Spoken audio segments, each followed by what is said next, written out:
Nagrally na naman po itong mga mga DDS dyan sa Dahig at sa iba't ibang parte dito sa Pilipinas. Anong drama na naman yan?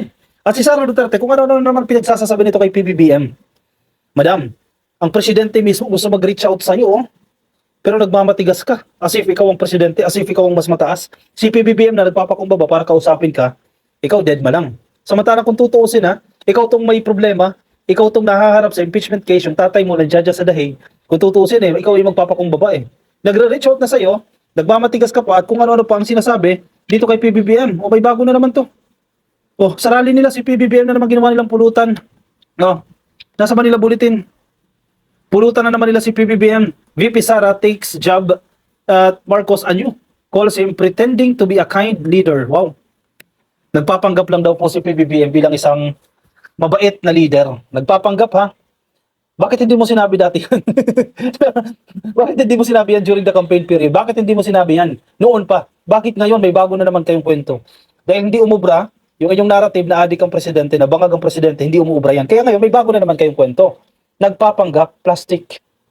Yan ang kinikwento ni Sara Duterte ngayon sa mga DDS supporters niya. Nagpapanggap lang daw po na mabait si PBBM. Ano? Anong kinalaman niya sa leadership niya? Kung totoo na nagpapanggap lang siya. Anong kinalaman niyan? Nagagawa niya pa rin yung trabaho niya kahit nagpapanggap lang siya. Para sa iyo, nagpapanggap. Pero tayo, hindi naman sa nagmamalaki, no? Pero napakaraming events na po ng ating presidente, hindi na po mabilang, nasusundan natin siya every time na makikita natin ito, smiling face, nakikipag-usap sa kanyang mga opisyal, nakikipag-usap sa mga ordinaryong tao. And may mga kakilala tayo, nagkikwento sa atin, nakakasama nilang presidente, nabait talaga ang presidente. Tapos itong si Sara, ngayon may bagong kwento. May bagong narrative naman ngayon. Nagpapanggap lang. Nagpapanggap na naman ngayon. Talaga kayo diyan kayo naubusan ng mga peking narrative ninyo. Vice President Sara Duterte threw shades anew at President Marcos saying he was just pretending to be kind to separate himself from his father. So ayaw daw na madikit si PBBM sa kanyang tatay. Ano ba yung tatay niya? Si Marcos Sr. Ayaw daw na may kumpara o mahalin tulad si PBBM sa kanyang tatay, si Marcos Sr. Kaya nagpapanggap ito na mabait na leader. Kasi nungalingan talaga nito, kung ano na naman pinaggagawa nito, may naniniwala pa ba sa inyo? Meron, mga dilis na lang. In a rally held in front of the International Criminal Court Detention Facility, dyan po sa The Hague sa Netherlands, ngayong araw po mismo yan, Sabado, July 19, the Vice President addressed allegations about the President being a weak leader. Una, nanggulo na naman kayo dyan sa ICC. Ilang beses na kayong pinagbabawalan dyan Naitigil nyo na yung panggugulo nyo dyan sa The Hague Matitigas talaga ang ulo ninyo. Anong magagawa ng kakarali ninyo dyan? Ayusin nyo yung interim release. Tuloy nagkakanda sabit-sabit kayo O gusto nyo ng interim release. O nasaan yung interim release ninyo? O nanawagan kayo ngayon sa ICC na i-delay yung adjudication. O yung paghahatol dyan sa interim release. Hindi pinapabayaan yung trabaho nyo Doon kayo mag-concentrate. Kasi kasuhin ninyo yung legal na kaso ninyo. Hindi yung rally kayo ng rally, nakaka-estorbo kayo dyan, nanggugulo kayo dyan, hindi lang mga Pilipino nakatira dyan sa The Hague, marami dyan na apektuhan. Di ba natatandaan ninyo, pinalis na kayo dyan sa tinawag yung Duterte Park? Hindi lang sa inyo yan, dahil nakakasanggabal na kayo, o lumipat sila, pinangalanan na naman nila, Duterte Forest naman, o nag-rally-rally na naman kayo dyan, mga pasaway talaga ito. Pag nahuli, kanino mahingi ng tulong? No, gobyerno na naman ang tutulong. Nagkaroon dito sila ng rally dito sa Pilipinas. Okay lang sa Pilipinas mag-rally kayo dito sa Pilipinas dahil napagbibigyan kayo, pero sa ibang bansa dyan pa kayo nagra-rally. Mamaya mangyari na naman yan, arrestuin kayo ng authority dyan. Sino tutulong? Embahada na naman. Tinulungan ba kayo ni Sara Duterte? Kailan ba yun? Yung sa Qatar? Tatandaan niyo yan? Yung Qatar ba yan? O basta somewhere in Middle East? Yung mga Pilipino na nag-rally dyan na aresto? Tinulungan ba kayo ni Harry Roque? Tinulungan ba kayo ni Sara Duterte? Wala ka nakitang tulong. Sinong tumulong sa inyo? Ang embahada, ang Department of Migrant Workers. Base doon sa utos din ng presidente. Utos din ni PBBM, siya din ang tumulong sa inyo. Yan na naman, inuulit nyo na naman. Nang-rally na naman kayo kung saan-saan na naman yan. Wala naman bago. Okay, sana kung may mga bago kayo sasabihin, pero hanggang ngayon, judge pa rin kayo, weak leader. Yung weak leader na sinasabi ninyo, napakulong na si Digong. Total, yan naman ang paniniwala ninyo na si PBBM nagpakulong kay Digong. Biruin mo yun? Weak leader ang presidente pero napakulong si Digong. Weak leader ang presidente, napakulong si Kibuloy. Weak leader pa rin kayo hanggang ngayon. Hindi umuobra yung bangag nyo. Balik na naman sa weak leader. At least may bago.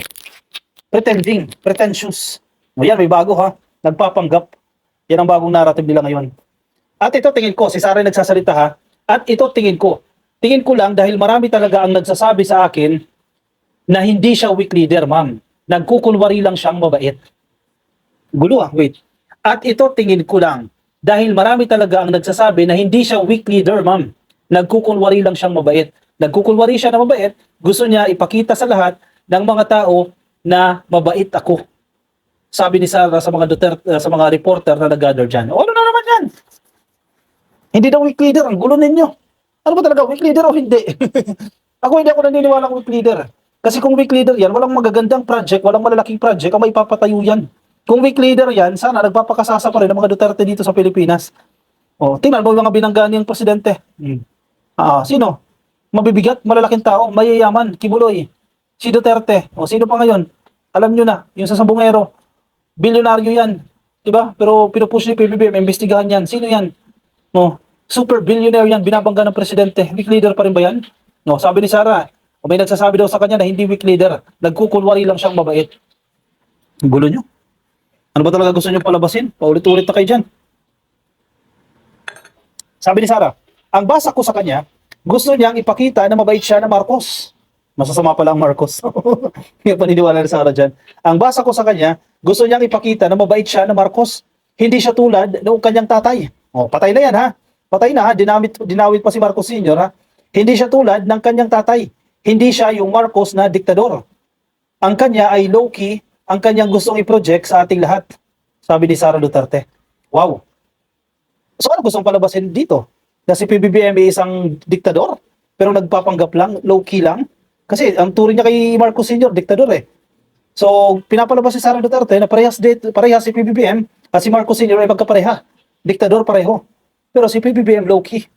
No, bago yan ha. Bagong kwento na naman to ni Lustay. Oh. Bagong kwento na naman ng isang Inday Lustay. Kagatin na naman ng mga DDS yan. Kasi wala kayong ibang maiba to eh. Paulit-ulit kayo sa issue ninyo. The Vice President argued how Marcos would always claim not to have an issue with her, but had never supported her projects and programs even when they were still in speaking terms. Wow. Pahiyang-pahiya si Sara Duterte dito. Marami kasi numalingan siya dito. O, pinapoint out niya, nung sila ay okay pa, magkasundo pa sila, nung panahon na yan, wala pang tambalos-los issue. Hindi daw siya sinusuportahan ni PBBM sa kanyang mga proyekto, sa kanyang mga programa. Wow. Si PBBM pa, hindi sumusuporta sa kanyang mga proyekto at programa kahit na hindi pa sila nag-aaway that time. Madam, binigyan ka ng confidential funds. Pera binigay sa'yo. Kung hindi ka sinusuportahan ng presidente, bakit ka bibigyan ng pondo? Kasi ang kailangan ninyo that time, pondo. Ginawa ng paraan ng presidente yan. Legal pa rin yan ha. Legal yan ka-coffee. Walang illegal dyan. Sa pagbibigay ng pera kay Sara Duterte, pwede yan. May authority ang presidente dyan na magpasa ng pondo. Hindi lang sa OVP, kahit sa government agencies. Pero kailangan gastusin yan ng receiving agency, yung tumanggap na agency, kailangan gastusin nila ng tama yan, ng maayos. Diba? Sila na ang may pananagutan dyan, hindi na yung nagbigay. Yan yung policy natin dyan by default, no? So, kung ang claim ni Sara Duterte ay hindi siya sinusuportahan ni PBBM, even before pa na magkasundo pa sila, kasi nungalingan yan. Hindi totoo yan. Kasi bakit ka bibigyan ng milyon-milyon na pondo para mapagana mo yung Office of the Vice President that time? Kasi bago pa lang eh, di ba? 2022, kauupo pa lang nila eh. Baka ubos na yung pondo niyan galing sa previous administration. So binigyan siya ng confidential funds, pera ng Office of the President. Alam niyo yan, nangyari yan. Nakabulgar yan sa investigasyon dyan sa House of Representatives. Kung hindi ka pala suportado ni PBBM, bakit ka bibigyan ng ganyang pondo? O hindi na-appreciate ni Sara yan. Kasi winaldas lang ang pera. O wala tang napuntahang proyekto yan. Yung confidential funds na yan. Winaldas lang. Kaya hindi na-appreciate yan. Sara, ano yan? Pangalawa, hiningi mo yung Office of the Vice President? O yan. Ang dyan ng Office of the Vice President. Ang Department of Education at OVP. Binigyan ka ng posisyon sa gabinete. Pwede namang hindi ka bigyan ng presidente. Dahil sabi mismo ni Harry Roque, spare tire lang ang vice-presidente. Pero ginawa ng kalihim ng Department of Education. Ang ahensya ng gobyerno, ang kagawaran ng gobyerno na may pinakamalaking budget alinsunod sa konstitusyon. Binigyan ka ng posisyon. Kung tutusin, hindi ka dapat bibigyan ng posisyon eh. Pero pinagkatiwalaan ka sa Office of sa Department of Education. Anong ginawa ulit sa DepEd? Winaldas ang pondo. O, anong nangyari? Ang daming irregularities. Hindi masagot ang mga aligasyon. Hindi ka pa sinuportahan ni PBBM yan, ha? Pero binigyan ka ng posisyon. O yung chopper, binigay. Pinahiram ng chopper para makauwi siya. O dito ang opisina sa Manila, o uwi ng Davao. Sige, pinahiram siya ng presidente. Pinagamit sa kanya para, si PBBM mismo nagsabi niyan, para kasama niya yung kanyang pamilya. Sa pagtatapos ng araw, kasama niya yung kanyang pamilya. Hindi ka pa sinusuportahan ng presidente niyan. Yung matatag curriculum mo, hindi ka sinusuportahan ng presidente niyan. Andiyan mismo ang presidente nung nilaunch niya yung matatag curriculum na yan. Project mo yun, di ba? Na problematic din pala. Oh, hindi kasi nasuportahan ng presidente. Sinungaling. Tayo, simula't simula, hindi pa nakakaupo si PBBM. 2020 pala nagba-vlog na tayo. 2021, nakafocus na tayo sa presidente. In fact, 22, 23, 24, 25. Oh, more than 5 years, more than 4 years na nakatutok tayo sa presidente. Kaya alam natin ang galaw ng presidente sa kanyang mga programa. At alam natin na suportado niya si Sara Duterte. Alam natin na pinupuntahan niya yung events ng Department of Education. Kaya hindi mo pwede sabihin, Inday Sara Lustay Duterte, na hindi ka sinuportahan ng presidente. Sinuportahan ka, hindi mo lang ma-appreciate, ingrata, ungrateful. Sabi ni Sara, hindi siya sinuportahan. Wow, sinungaling. Duterte also explained that in government hierarchy, the president has the last say in all actions being taken by his subordinates. Malamang. Kahit saan. Tama ka naman dyan. Sa executive. Hindi sa legislative. Hindi sa judiciary. Sa executive. Alam niyo yan, basic yan. 3 branches ng government. Executive, ang presidente, at yung mga under niya, yung mga departments. Di ba parte ng executive siya? Lahat ng departments at iba pang mga offices under the office of the president. Oh, independent yan. Lahat yan, alam ng presidente. Pangalawa, judiciary. Oh, Supreme Court. Independent yan. Pangatlo, legislative. Both houses o both chambers. Senate at HOR. Walang say ang presidente dyan. Sabi ni Sara, in government hierarchy, the president has the last say in all actions being taken by his subordinates. Malamang, totoo yan. Sa executive. Pero, dahil presidente ka, manggagaling pa rin sa iyo ang utos. Dahil lahat yan, ma'am, alam mo na yan. Alam ko ang trabaho sa gobyerno. Lahat yan, magtatanong, may approval ba ito ni Inday Sara? Hindi gagalaw yan kung walang approval yan ng ulo. Correct. Ano problema dun? Duterte criticized how the Marcos administration still has no big-ticket infrastructure project 3 years into the president's term. Sinungaling, oh. Sobrang unfair nito kay PBBM itong sinasabi ni Sara Duterte. Wala daw pong big-ticket projects itong si PBBM magtatatlong taon na. Napakasinungaling ni Sara Duterte. Napakasinungaling. Kung nakapala kayo sa akin, alam niyo yan. Pinupuntahan natin mismo. Gumagastos tayo mismo kasama ng ibang vloggers. Gumagastos tayo mismo. Pamasahe, pagkain. Pinupuntahan natin yung mga projects ng presidente. Tapos, sasabihin niya, walang big ticket projects. So, sige, subway. Sige, pag-usapan natin itong subway. Plinano daw, panahon ni Digong. Sir, wag mo kakuin yan. Panahon pa ni Marcos Sr., pinaplano na yan na subway. Tinulugan nyo lang yan. Panahon ni Pinoy, nabuhay yan unti-unti. Nagkaroon ng mga feasibility studies. Panahon ni Digong, ayan, nasimulan. Oh. May major development ng panahon ni Digong? May nakita ka ba naghukay na ng panahon ni Digong? Wala. Under this administration, si PBBM, pinupursigi. Madaliin nyo yan, tuloy-tuloy, kinakailangan suportahan yung subway na yan. Wala ang subway ng Pilipinas. Nandiyan tayo mismo sa Camp Aguinaldo Station. Si PBBM mismo nag-inspection. O sige, ang coin nyo, nakuha nyo yung credit na yan. Wala daw big ticket project si PBBM 3 years after na. Nang isang araw, nandiyan tayo sa Pangasinan. Yung Lower Agno River System. Lower Agno River Systems, Laris Paitan Dam. Hindi ba big ticket project yan? Yung napakalaking irrigation project dyan sa Santa Maria, dyan sa Pangasinan, hindi big ticket project yan. Nang isang araw din, nagpunta tayo sa North-South Commuter Railway. Mula Tutuban hanggang Malolos. Malapit na. Hindi ba big ticket project yan? Nandiyan dyan tayo sa Pangasinan, tinignan natin yung Cancer Institute dyan. Para yung mga taga Region 1, Ilocos Norte, Ilocos Sur, La Union, Pangasinan. Hindi na kinakailangan lumuwas ng Metro Manila para magpakimo. Meron na dyan sa Pangasinan. Hindi ba big ticket project yan? Ano? Wala daw big ticket projects si PBBM.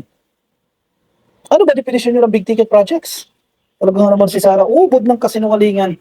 Paano ka susuportahan kung sinungaling ka, di ba? Mga DDS kayo naman, bulag kayo sa katotohanan. Sige, nagpapakabulag kayo dyan kay Inday. Tapos na itong administrasyon na ito, midterm na sila. 3 taon na ang lumipas, pero wala pa rin tayong nakikita. Sara, katok. Gising. Kami ang wala pa nakikita sa OBP. May nakita na ba pa kayong project ng OBP? Meron na pala, yung libreng sakay. Yung bus walang pasahero. Nagsasayang lang ng pera. Talaga nga naman.